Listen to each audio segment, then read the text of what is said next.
हीरापुर नाम का एक गांव होता है।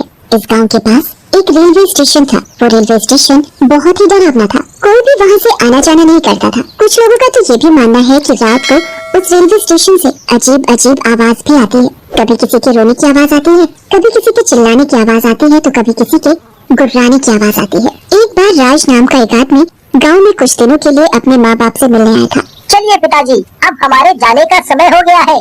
अब कल तक शहर नहीं पहुंचा तो बॉस नौकरी से निकाल देगा। अरे बेटा, तुम जाओगे कैसे?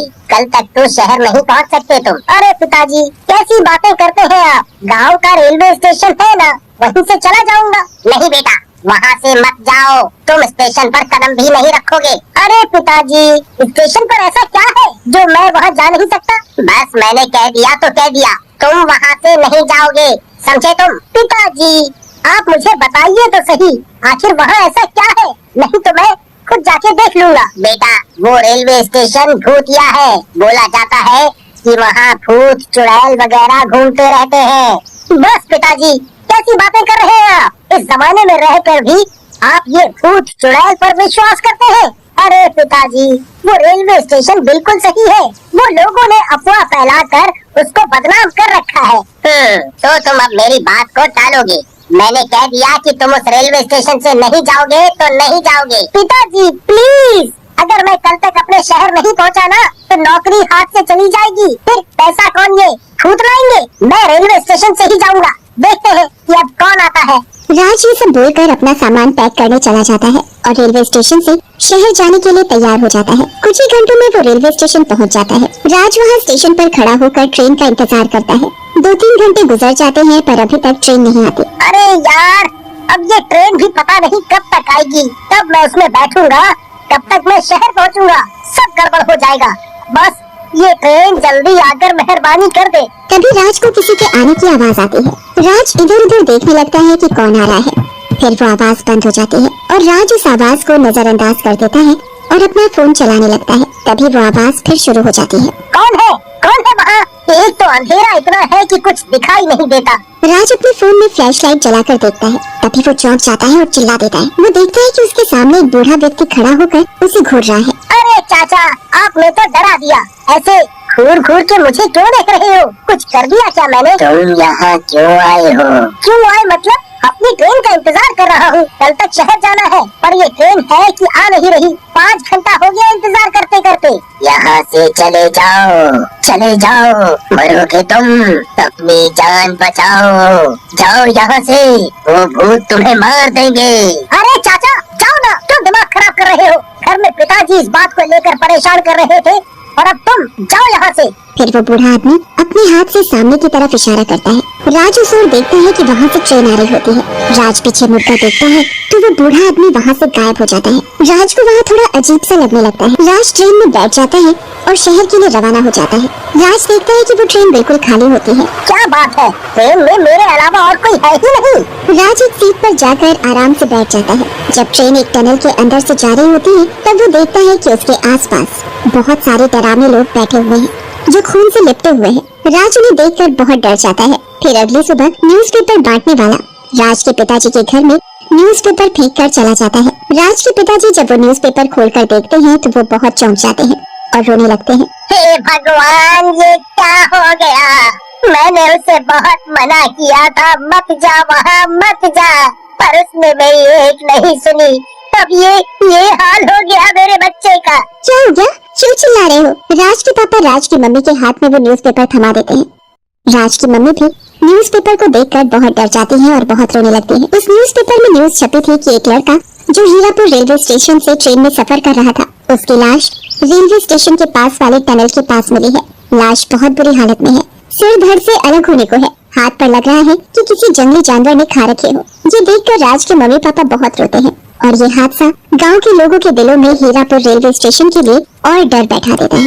उस हीरापुर रेलवे स्टेशन पर हमेशा ऐसा ही होता था। वहाँ की ट्रेन से जो कोई भी सफर करता था जिंदा नहीं बचता था। कोई गांव वाला भूलकर भी इस रेलवे स्टेशन के आसपास नहीं भटकता था। कुछ दिनों बाद उस गांव में एक तांत्रिक बाबा आता है। वो तांत्रिक बाबा बहुत शक्तिशाली था।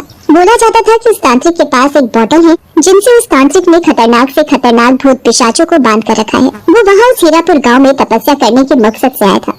नमस्ते सरपंच साहब, कैसे हैं आप? नमस्ते बाबा जी, हम ठीक हैं। आप बताएं, यहाँ कैसे आना हुआ? हमने तपस्या करने का निर्णय लिया है। बस जरूरत है तो एक शांत स्थान की, जहाँ मैं शांति से तपस्या कर सकूं। अगर आपको कुछ ऐसी शांत जगह के बारे में पता हो तो आप बताने का कष्ट करें, हम आपके आभारी होंगे। अरे हमारे गांव में ऐसी जगह है जहां आप अपनी तपस्या शांति से कर सकते हैं। वहाँ गांव के इस इलाके से थोड़ा दूर जाते ही एक जंगल है। वहाँ ना तो कोई आता जाता है और ना ही कोई जंगली जानवर वहाँ रहता है। आपको वहाँ तपस्या में कोई विघ्न नहीं आएगा। अरे वाह, आपका बहुत बहुत शुक्रिया। मैं वहाँ जाकर जरूर देखता हूँ। अरे रुकिए बाबा जी, हमको भी आपसे एक निवेदन था। सरपंच मन में सोचता है, अगर इनसे उस भूतिया रेलवे स्टेशन को ठीक करने की मदद मांग ली तो सही रहेगा। इतने बड़े तांत्रिक है, कुछ ना कुछ मदद तो कर ही देंगे। हाँ सरपंच साहब, बोलिए, बिना हिचकिचाए बोलिए। वो आपको बताना था कि हमारे गांव में एक रेलवे स्टेशन है। वो बहुत डरावना और भूतिया स्टेशन है। वहाँ आज तक जो कोई भी गया है वो वापस नहीं लौटा। सभी गांव वाले परेशान हैं। आप कुछ उपाय बताएं, आपकी बड़ी मेहरबानी होगी। अच्छा ठीक है सरपंच साहब, हमको पहले वहाँ का माहौल देखने दीजिए। फिर तांत्रिक वो रेलवे स्टेशन देखने चला जाता है। तांत्रिक उस रेलवे स्टेशन की एक एक चीज को गौर से देखता है। सरपंच साहब, इस गांव में कोई ऐसा व्यक्ति है जो मुझे इस रेलवे स्टेशन की कहानी बता सके? मेरा मतलब है कि यहाँ पहले क्या हुआ था, कैसे हुआ था, क्या वजह है यहाँ पर भूत चुड़ैल के घूमने की?